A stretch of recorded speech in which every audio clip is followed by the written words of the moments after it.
Halo semua, kembali lagi dengan saya Anjina Purnatama Syumbing dengan NPM 23170510085. Di sini saya akan membuat video penjelasan mengenai kuis 2 dalam materi ataupun mata kuliah Praktikum Artificial Intelligence punya saya. Di kuis ini saya itu disuruh membuat sebuah contoh studi kasus sistem pakar dengan metode forward chaining ataupun backward chaining dalam bentuk slide presentasi. Lalu saya disuruh menjelaskan prosesnya secara lengkap melalui video penjelasan. Nah, ini ada beberapa ketentuannya. NPM dengan akhiran ganjil maka dia forward chaining. Lalu NPM dengan akhiran genap maka dia backward chaining. Nah, instruksinya ada beberapa ini yang dimana saya disuruh buat kasus sistem pakar dengan topik yang bebas. Jadi saya menggunakan saya menggunakan topik keamanan nantinya saya akan jelaskan.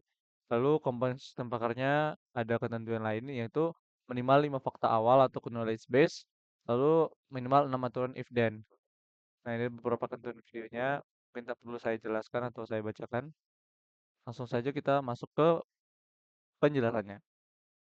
Nah, kan tadi saya sudah mengatakan topik saya adalah tentang keamanan. Maka sistem pakar yang saya pilih yaitu sistem pakar deteksi kebocoran data pada mobile banking. Sebentar minum dulu. Nah, metode yang saya gunakan yaitu forward chaining, di mana kan NPM saya terakhirnya adalah jilid 5, maka saya menggunakan forward chaining.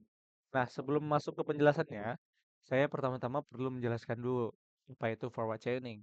Nah, forward chaining itu adalah sebuah proses penalaran yang dimana dia itu mengumpulkan fakta-fakta ataupun berbagai knowledge yang mendorong atau menunjang sebuah fakta tersebut maju untuk mendapatkan sebuah kesimpulan. Nah, jadi ibaratnya forward itu maju dan chaining itu proses penalaran gitulah. Lanjut, kita masuk ke penjelasannya. Oke. Nah, latar belakang ini mengapa sih saya memilih topik keamanan serta contoh studi kasus mendeteksi kebocoran data. Nah, tadi deteksi kebocoran data ya. Iya, mendeteksi kebocoran data pada mobile banking. Yang pertama itu pastinya kasus kebocoran data sering terjadi pada layanan pada layanan perbankan digital. Nah, sebelumnya kita tuh pastinya kita sudah sadar bahwa di era digital sekarang itu orang-orang pasti sudah banyak menggunakan yang namanya mobile banking dan berbagai alat pembayaran digital lainnya, baik itu dari perbankan ataupun dari persero ataupun dari mana-mana lah yang mungkin bisa membantu masyarakat dalam proses pembayarannya. Nah, karena hal tersebutlah yang menyebabkan kasus kebocoran data sering terjadi pada layanan perbankan digital. Karena kan orang-orang tuh sudah banyak menaruh data-datanya di serta menyangkutkan semua datanya di keamanan online-nya. Jadi pada saat terjadi kebocoran, maka hal tersebut bisa merugikan masyarakat. Nah, lalu yang kedua itu pengguna awam mudah terjebak phishing dari pesan yang tampak terpercaya. Nah, hal ini juga kerap ter- kerap sekali terjadi di kalangan masyarakat, baik itu kalangan muda maupun yang tua. Karena pengetahuan knowledge itu di kalangan masyarakat mungkin belum terlalu menyeluruh untuk pemahaman serta pengetahuannya mengenai apa itu phishing dan juga hacking yang menyebabkan eee, mereka itu sering banget mengklik ataupun terpercaya pada sebuah link ataupun sebuah aplikasi yang dikirim oleh entah itu kerabatnya ataupun keluarga terdekatnya ataupun orang-orang yang bagi mereka dapat dipercaya padahal bisa aja entah pengirimnya itu sengaja ataupun eee, yang mengirim ataupun yang sedang sang pengirim adalah orang yang tak bertanggung jawab yang sudah meretas akun dari orang yang telah dikenal sang pengguna itu. Lalu yang terakhir, sistem pakar ini membantu mendeteksi jenis serangan dan memberikan saran. Nah, oke lanjut ke kasus singkatnya. Jadi kasus singkatnya ini mungkin kerap sekali terjadi pada kalangan kita, kalangan masyarakat, di mana ada seorang pria yang mendapatkan email bahwa password m-banking-nya telah diubah. Nah, kita kan tahu bahwa mobile banking itu menyediakan ataupun berbagai alat pembayaran mungkin menyediakan sebuah email ataupun pesan jika terjadi sesuatu ataupun sedang ada proses sesuatu di mobile banking ataupun di aplikasi tersebut yang menyebabkan sang pengguna dapat memantau ataupun mengetahui lah apa aja yang sedang terjadi di akunnya karena kan itu kan bersifat pribadi dan juga menyangkut data-data sang pengguna. Nah, jadi si pria ini mendapatkan bahwa mendapatkan bahwa password sang user itu atau password banking sang user telah diubah. Padahal si user ini atau si pengguna ini tidak mengubahnya sama sekali ataupun mungkin dia sudah menanyakan ke keluarganya atau kepada ke kerabatnya apakah mengubah password m-banking-nya dan ternyata tidak ada perubahan. Lalu masuk ke kejanggalan lainnya, uangnya si pengguna ini tiba-tiba ditransfer ke rekening yang tidak dikenal dan si pengguna ini tidak tidak melakukannya ataupun tidak tahu akan hal tersebut.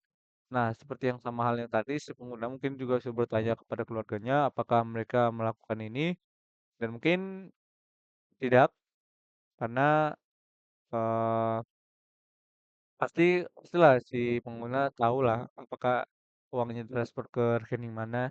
Karena kan uangnya itu tiba-tiba hilang ataupun lenyap ditransfer ke rekening yang tidak dikenal. Nah, lanjutnya ternyata si pengguna ini dia itu mengklik link dari pamannya, eee, mengklik link yang dikirim oleh pamannya. Karena kan mungkin si pengguna ini percaya, oh pamannya ini mengirim link, mungkin misalnya seperti link pernikahan ataupun file aplikasi pernikahan yang mungkin kemarin kan lagi viral-viralnya tuh kayak banyak banyak kasus data kebocoran karena link phishing yang bertuliskan link foto pernikahan ataupun berbagai hal lah yang sudah diinjek ataupun sudah diedit atau dimanipulasi oleh orang yang tak bertanggung jawab. Kemudian berisi phishing ataupun virus yang mungkin bisa menyerang handphone ataupun banking dari sang korban. Hmm. Nah, lalu ternyata nomor pamannya itu sudah diretas. Jadi bukan pamannya yang mengirim, melainkan si orang tak dikenal ini. Berarti kayak si nomor tak si berarti si pamannya sudah apa, sudah tertipu lebih dahulu ataupun misalnya nomornya tiba-tiba sudah diretas saja. Kemudian kirimlah linknya dan juga si pria menekan dan terjadilah hal tersebut. Lalu masuk ke fakta awal. Ini ada beberapa fakta awal di mana yang pertama itu si pengguna menerima email bahwa terjadi perubahan password pada mobile banking. Lalu yang kedua, terjadi transfer uang ke rekening asing yang sang pengguna tidak tahu, yang sang pengguna tidak menyadari hal tersebut. Lalu yang ketiga, si pengguna mengklik link dari pesan WA pamannya. Lalu yang keempat, nomor pamannya telah diretas. Lalu yang kelima, tidak mengaktifkan 2FA, yang dimana ini adalah two step verification untuk pengamanan lebih lanjut dari yang sudah disediakan oleh perbank perbank perbank. Oke, kita masuk ke aturan if then. Then ini jika maka. Nah, yang pertama itu ada jika email berubah dan tidak merasa mengganti, maka akunnya diretas. Lalu yang kedua, jika uang ditransfer, maka aksesnya tidak sah. Karena kan tadi eh, ini kan juga tidak merasa mengganti. Lalu yang ketiga, jika mengklik link dari pesan keluarga, kemungkinan phishing. Nah, selanjutnya Jika pengirim diretas, kemungkinan social engineering. Oke, selanjutnya, jika tidak diaktifkan 2FA atau two step verification, maka risiko tinggi kebocoran. Lalu yang keenam, jika akun diretas dan uang hilang, maka itulah sebuah kebocoran data. Kita masuk ke proses forward chaining atau penelaran maju. Nah, langkah pertamanya itu adalah fakta F1 ditambah F2, maka aturan 1 dan 2 aktif. Nih, fakta F1 dan F2 menerima email perubahan password dan terjadi transfer uang ke rekening asing, maka if maka akun diretas dan akses tidak sah. Ini kan akun diretas dan akses tidak sah. Lalu lanjut ke langkah kedua, fakta F3 dan F4, maka aturan 3 dan 4 aktif, sehingga nih, aturan 3 dan 4 itu kan klik link dari pesan WA pamannya, serta nomor pamannya diretas, maka dia itu kemungkinan phishing serta kemungkinan social engineering. Maka akan tampil seperti ini yang dimana phishing dan social engineering. Lalu langkah ketiga, kita menentukan fakta F5 dengan aturan 5 aktif. Fakta kelima, tidak mengaktifkan 2FA, maka aturan kelima aktif. Maka dia kan, ya karena kan nih, nah tidak mengaktifkan 2FA, maka kan dia akan menjadi risiko tinggi kebocoran data. Maka risiko kebocoran meningkat. Lalu angka terakhir, semua fakta aktif, aturan 6 menjadi kesimpulan. Nih, jika semua fakta aktif, ini semua aktif, maka yang 6 ini akan menjadi sebuah kesimpulannya. Karena kan akun diretas dan uang hilang, nah, maka akan terjadi kebocoran data. Ini adalah kesimpulannya, di mana pengguna mengalami phishing dan kebocoran data mobile banking.